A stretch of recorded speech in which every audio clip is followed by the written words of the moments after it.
After years of planning and construction, one of the UAE's most anticipated mega projects, the Dubai Safari Park, opened its doors to media and invited guests in a soft launch on Tuesday morning. Upon arriving at the site, I was a bit unsure what to expect. I had been to Kenya and experienced what I considered real safaris, so how could Dubai Safari Park possibly compare to an experience like that? What can visitors to the park expect? We are keen to give a lot of information about the animals. We are keen to make the visitor to be close to the animals on the safe barriers.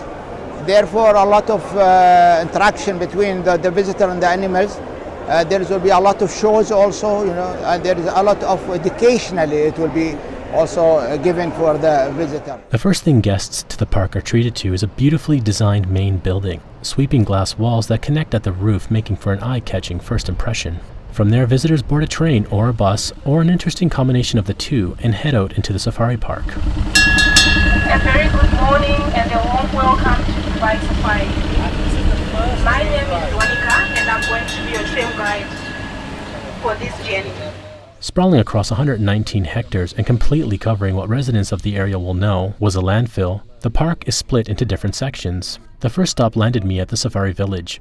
Statues of exotic animals adorn the entrance plaza to this area, which instantly made me eager for the real thing. Unfortunately, there are no elephants yet residing at the Dubai Safari Park, but there is an enclosure where you'll spot some giraffes going about their business and having the odd staring contest with people viewing the area. Off to the right side of the Safari Village, grey transport vans load up with passengers and drive into the different themed areas for a guided tour of the section. Loads of different bird species occupy the area, as well as a large troop of baboons who seem to love running in circles together around the enclosure. There are interesting deer and oryx species gathered around their enclosures, and if you're lucky, the ostrich crew will run in front of your van in a hurry to go about their business. Then it's through the gates and into the lion's den. Here, guests will get to see the king of the jungle in all of its glory. Lounging in the comfort that only predators at the top of the food chain can match, these animals are a true wonder to see up close. The guided drive was beginning to feel a bit long for me at this point, but I was really eager to see the one animal I've always wanted to see in real life. So after a few more enclosures with some beautiful exotic birds and a bunch more oryx, we finally arrived at the tiger enclosure. As magnificent as I had expected, they were there to greet us as we passed through the gate. It's easy to see why India has adopted the tiger as their national animal. After the guided drive, which took over an hour for our van to complete, the next area to visit is the African village. Here, the Dubai Safari has brought the flavors and feel of Africa to Dubai. They also brought African wild dogs, giant tortoises, and probably the single most majestic animal I've ever seen, the super rare African white lion. We were treated to a pride of 4 of these animals who, as it turned out, were feeling frisky and thought it would be great fun to play with the children on the other side of the glass. I'm not sure if the lion was playing or hungry, but either way, it's a relief knowing the glass is bulletproof and we, the guests, are perfectly safe behind it.